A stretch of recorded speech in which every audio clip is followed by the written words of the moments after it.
Friends, मेरे channel का नाम है पिक्सल पल्स इलेक्ट्रॉन। मेरे चैनल को लाइक कीजिए और सब्सक्राइब कीजिए और बेल आइकन प्रेस करना ना भूलें। आज हम ट्यूनर सेक्शन के डिस्क्रिप्शन और इसके फॉल्ट फाइंड के बारे में देखेंगे और इसके प्रोसेसिंग कैसा होती है वो देखेंगे। इससे पहले हम ट्यूनर सेक्शन के क्या काम है, वो क्या काम करता है, कैसे बनता है, वो हम देखेंगे। अभी देखिए, ये सब ट्यूनर सेक्शन है। ट्यूनर सेक्शन जो कि इलेक्ट्रॉनिक ट्यूनर का काम करता है। एंटीना से और केबल से सिग्नल जब इनपुट टर्मिनल के ऊपर आते हैं, ट्यूनर का जो इनपुट टर्मिनल होता है वहाँ आते हैं। देखिए, ये इनपुट टर्मिनल है, यहाँ पर आते हैं।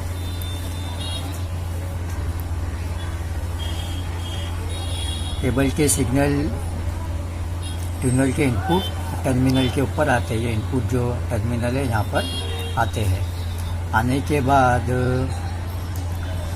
एसटी की पिन, जो भी पिन होती है एसटी की पिन, वहाँ से 12 वोल्ट की डीसी सप्लाई एमबी को दिया जाता है। ये जो इसका एमबी है, बीएम म्यूचुअल बैंड, उसे दिया जाता है। और एसएमपीएस से 114 वोल्ट की डीसी सप्लाई को रजिस्टर और 33 वोल्ट का जो जीनर डायोड होता है उसका इस्तेमाल कर कलेक्टर बोर्ड में से होकर टीयू टर्मिनल को दिया जाता है। ये देखिए, ये इस तरह से दिया जाता है। ये जीनर डायोड है, ये कैपेसिटर है, ये स्विच जिसे हम कहते हैं, स्विचिंग बोर्ड में जो ये ट्रांजिस्टर होता है, इसका एक सिरा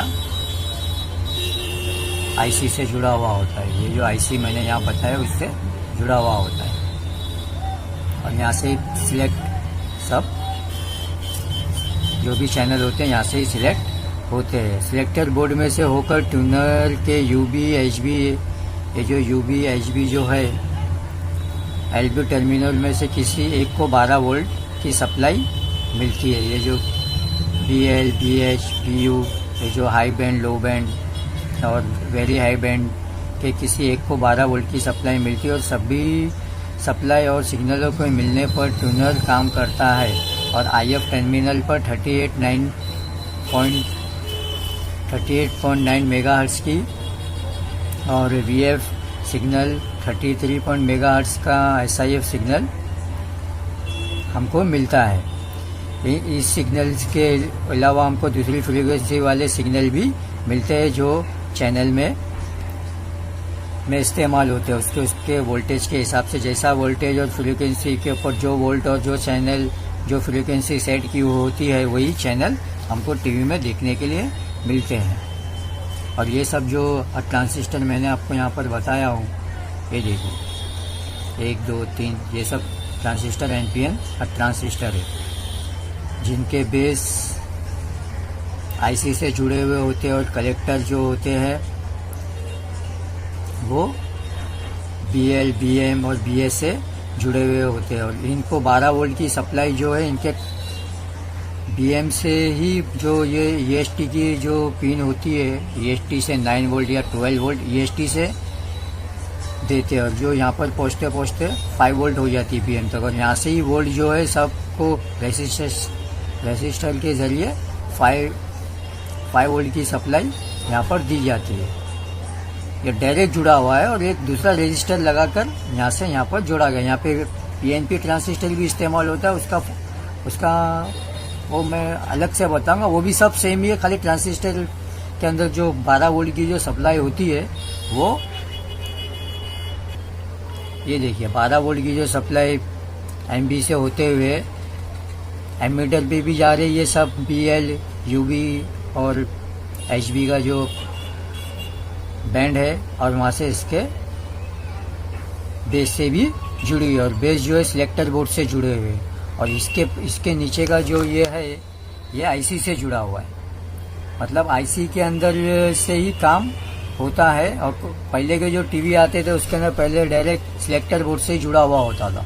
और इस सिलेक्टर बोर्ड से जब जुड़ने से, आईसी से जब सिलेक्टर बोर्ड जब जुड़ा हुआ रहता है, तो आईसी के अंदर ही अंदर ये आईसी की जो मैंने यहाँ पर पिन बताई, अंदर ही अंदर काम इससे जुड़ा हुआ होता है।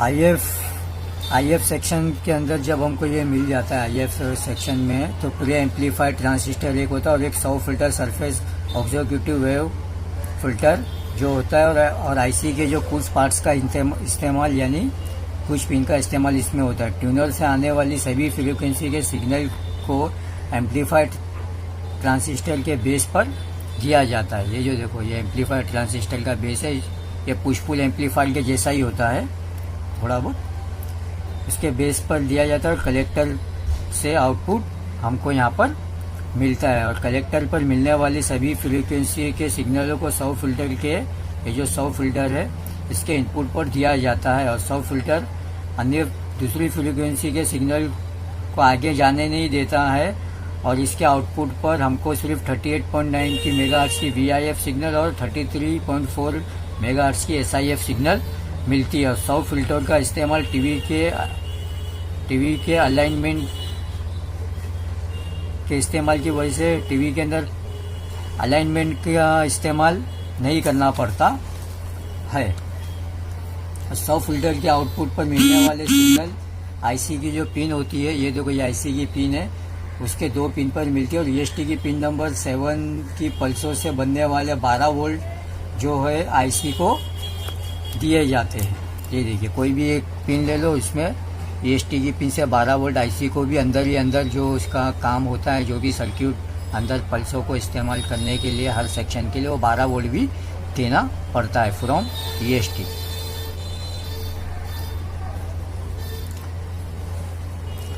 दी जाती है आईएफ सिग्नल और इसके डीसी सप्लाई मिलने से आईसी जो काम करती है वो मैं आपको बताता हूँ। आईएफ सिग्नल को एम्पलीफाई करती है। डिटेक्टर सेक्शन जो की मदद से वीआईएफ सिग्नल जो होता है, ये जो वीआईएफ सिग्नल जो होता है, ये देखिए सब इसके अंदर ये है, जो वीआईएफ सिग्नल होता है उसको अलग करके वीडियो कलर प्लग सिग्नल को डिटेक्ट करती है। और 33 मेगाहर्ट्ज के एसआईएफ सिग्नल की जगह पर 5.5 मेगाहर्ट्ज का एसआईएफ सिग्नल उत्पन्न यानी बनाती है। और वीडियो एम्पलीफायर सेक्शन की मदद से वीडियो सिग्नल और 5.5 मेगाहर्ट्ज एसआईएफ सिग्नल को एम्पलीफाई करता है। और दोनों एम्पलीफाई सिग्नल आईसी की कोई भी पिन, समझो 15 नंबर पिन पर मिलती है। आईएफ सेक्शन के लिए ये ज़रूरी है कि if AGC automatic gain control voltage बनाती है, और इस वोल्टेज का इस्तेमाल आईसी के अंदर ही अंदर हो जाता है। और ट्यूनर के लिए ज़रूरी है कि एजीसी वोल्टेज उत्पन्न करना ज़रूरी होता है। ये वोल्टेज आईसी के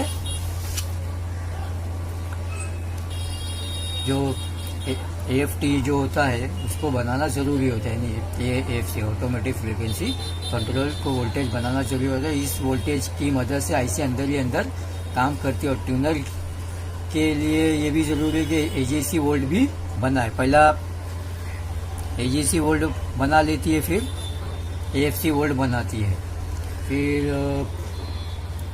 AFC automatic frequency control voltage को बनाती है। और ये वोल्टेज आईसी के जो ये पिन होती है वहाँ पर 2 पिन के ऊपर दी जाती है।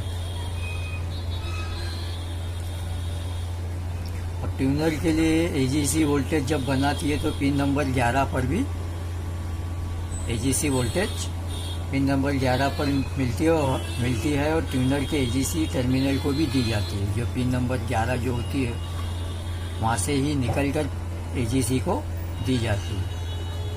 समझो यहाँ पे और एक पिन ले लेते हैं एजीसी।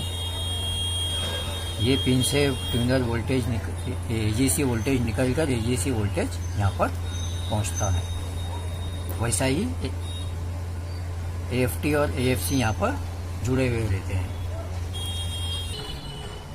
और ट्यूनर से वीआईएफ और एसआईएफ सिग्नल मिलने के बाद या ज़रूरी है कि ट्यूनर सही हो और इसके अंदर का कोई भी सर्किट ओपन और शॉर्ट ना हो। इसके म्यूचुअल जो बैंड होता है, म्यूचुअल बैंड, ये म्यूचुअल बैंड, इसके ऊपर 12 वोल्ट सप्लाई हमेशा मिले। और LB, HB, BM, BL, HB के टर्मिनल में से किसी एक पर 12 वोल्ट या 5 वोल्ट मिलते रहे। 12 वोल्ट भी मिलता है या 9 वोल्ट भी मिलता है। जैसा जैसा हम यहाँ पर अगर 9 वोल्ट है या 12 वोल्ट है तो रेजिस्टर के जरिए यहाँ पे जो भी वोल्ट है वो मिलना था, यानी 12 वोल्ट एमबी पर भी मिले या 9 वोल्ट एमबी पर भी मिले और यूबी, एचबी और एलबी पर भी वोल्ट मिले।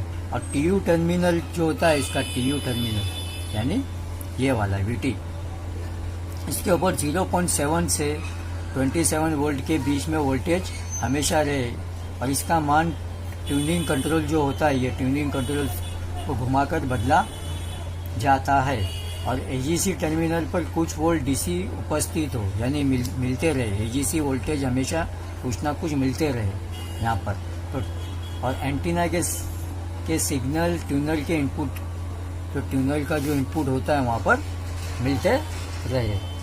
तो ये सब अगर होगा तो हमारी जो सेक्शन होगा वो सही होगा, ताकि हमको आईसी में फॉल्ट है कि ट्यूनर में फॉल्ट है वो हमेशा मालूम पड़ेगा। अभी इसमें इसका जो पार्ट बी के अंदर मैं आपको और थोड़ा इसमें नॉलेज बताने वाला हूँ।